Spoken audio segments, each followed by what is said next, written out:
اللہ سبحانہ و تعالیٰ کے پاک نام سے شروع جو بڑا مہربان اور نہایت رحم فرمانے والا ہے۔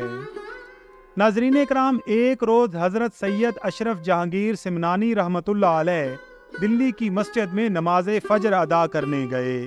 وہاں ان کی ملاقات ممتاز بزرگ مولانا محمد کریم الدین سے ہوئی۔ مولانا محمد کریم الدین کو مدت سے نماز میں لذت حاصل نہیں ہو رہی تھی۔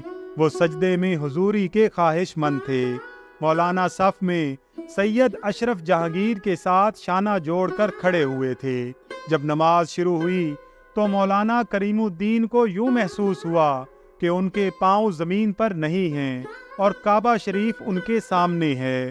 دوسری رکعت میں انہوں نے اپنے آپ کو عرش معلیٰ پر پایا اور نماز ختم ہونے سے پہلے مقام جبروت پر پہنچ گئے۔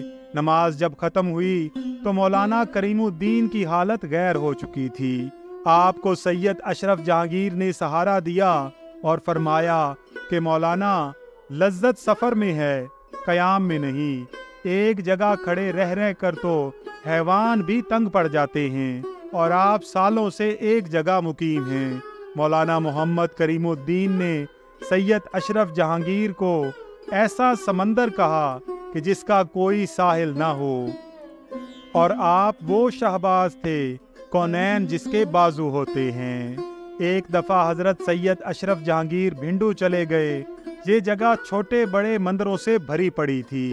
یہاں زیادہ ہندو لوگ ہی رہا کرتے تھے۔ ہندو جوگی اپنے تعصب کی وجہ سے مسلمانوں کو اس علاقہ میں آنے ہی نہیں دیتے تھے۔ یہاں کے بڑے مندر کا جوگی اپنے آپ کو اژدہا کی شکل میں تبدیل کر کے لوگوں کو ہراساں کیا کرتا تھا۔ کئی دفعہ مسلمانوں کی مسجد میں داخل ہو جاتا اور مسجد کے صحن میں کنڈلی والا سانپ بن جاتا اور لوگ خوفزدہ ہو جاتے۔ سید اشرف جب بھنڈو پہنچے تو ان کو ہندو جوگیوں کی کارستانیوں سے مطلع کیا گیا۔ آپ کو بھی مندروں کے علاقے میں جانے سے لوگوں نے منع کیا، مگر آپ نے فرمایا، اب تو میں اپنا قیام بھی بڑے مندر میں ہی رکھوں گا۔ یہ کہہ کر سید اشرف بڑے مندر کی طرف گئے۔ مندر کے اندر پہنچے تو آپ نے بہت سے جوگیوں کو بیٹھا دیکھ کر فرمایا کہ تمہارا وہ جوگی کہاں ہے جو اپنے آپ کو اژدہائی شکل میں تبدیل کر لیتا ہے؟ یہ بات سن کر ایک نوجوان پجاری چراغ پا ہو گیا اور سید اشرف کی طرف حملہ کرنے کی نیت سے بڑھا۔ سید اشرف نے نظر بھر کر دیکھا اور آن کی آن میں سارے کے سارے پجاری پتھر کے بن گئے۔ پھر سید اشرف مندر کے اندر چلے گئے۔ وہاں ایک بے لباس جوگی ایک بت کے آگے بیٹھا جاپ کر رہا تھا۔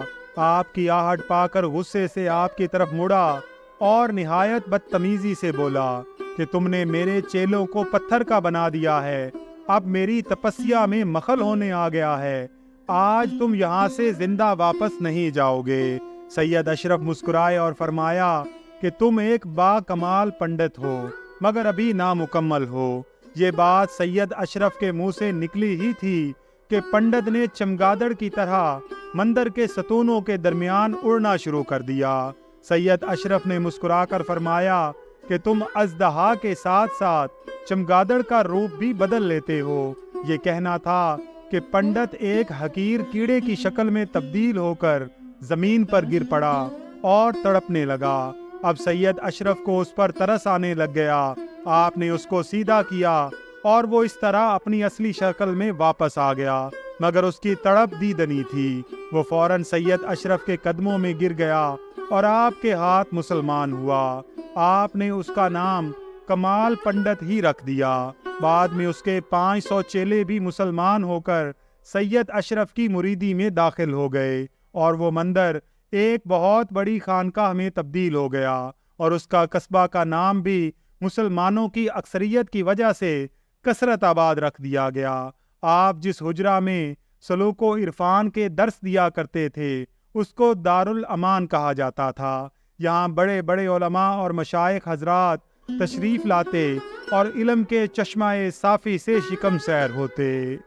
سید اشرف رحمۃ اللہ علیہ کو اللہ تعالیٰ نے وہ عالی مرتبہ عطا فرمایا تھا کہ بڑے بڑے ولی آپ کی خدمت میں رہنا فخر سمجھا کرتے تھے۔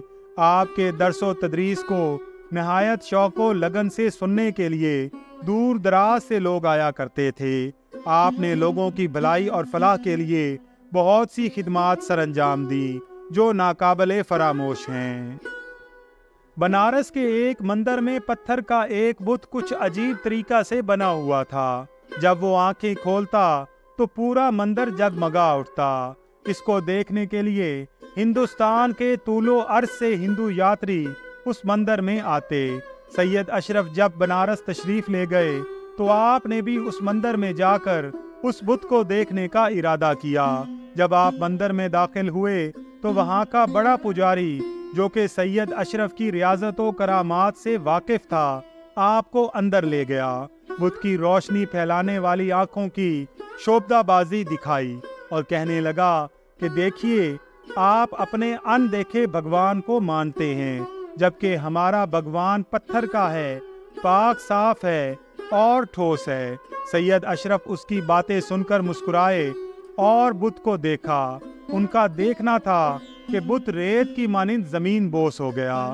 ہندو پنڈت اور پجاری اس کو نظروں کا فریب سمجھے۔ اسی اثنا میں مندر میں اس قدر تاریک اندھیرا چھا گیا کہ پجاریوں پر سکتہ طاری ہو گیا اور بڑا پجاری بالکل پتھر کا ہو گیا۔ پجاریوں نے اس کو دوبارہ اصلی حالت میں لانے کے لیے بڑے بڑے جاپ کیے مگر بے سود۔ پجاری سید اشرف کی خدمت میں حاضر ہوئے لیکن سید اشرف نے ان کو کوئی تسلی بخش جواب نہ دیا جس سے ان کا مندر دوبارہ آباد ہو سکتا تھا اور پنڈت اصلی حالت میں واپس آ سکتا تھا۔ وہ واپس چلے گئے، اپنی ہندو ریاضت بدستور کرتے رہے۔ آخرکار تمام کے تمام پجاری سید اشرف کے قدموں میں گر گئے اور اسلام قبول کیا۔ یوں بڑا پجاری بھی پھر اپنی اصلی حالت میں واپس آ گیا اور سید اشرف کا مرید ہو گیا۔ رفتہ رفتہ پورے کا پورا بنارس سید اشرف کے ہاتھ پر مسلمان ہو گیا اور اس مندر اور بت کا نام و نشان مٹ گیا۔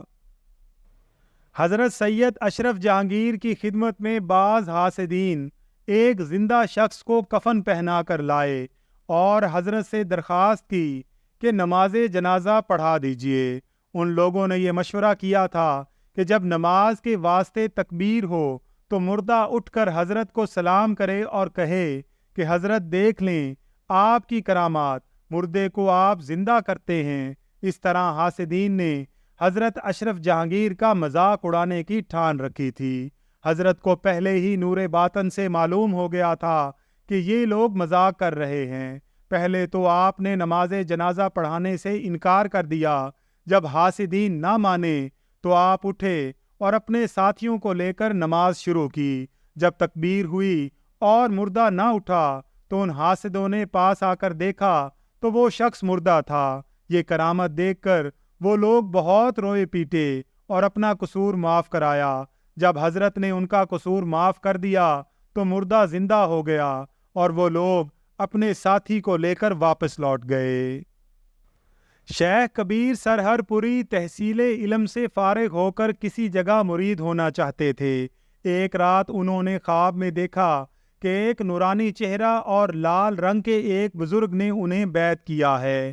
ان کے دل میں خیال پیدا ہوا کہ اس ملک کے صاحب ولایت حاجی چراغ ہند ہیں، ان کے پاس جانا چاہیے۔ جب ان کی خدمت میں پہنچے تو جو صورت انہوں نے خواب میں دیکھی تھی نہ پائی۔ حیران ہو کر ان کی خانقاہ میں رہنے لگے۔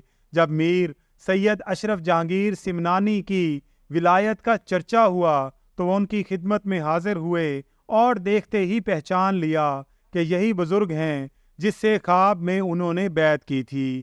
پس سر قدموں میں رکھ دیا اور مرید ہو گئے۔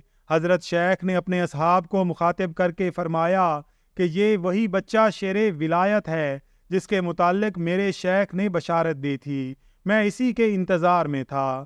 غرض ہے کہ جب یہ خبر شیخ حاجی چراغ ہند کو پہنچی تو وہ بہت رنجیدہ خاطر ہوئے اور کہنے لگے کہ کبیر مر جائے کہ یہاں سے جا کر وہاں مرید ہو گیا ہے۔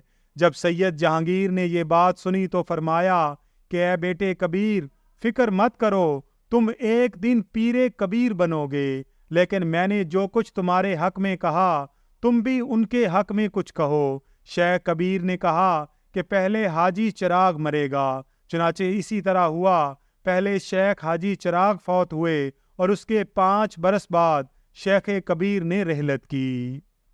تیرے منہ سے جو نکلی وہ بات ہو کے رہی، دن کو کہا جو رات تو رات ہو کے رہی۔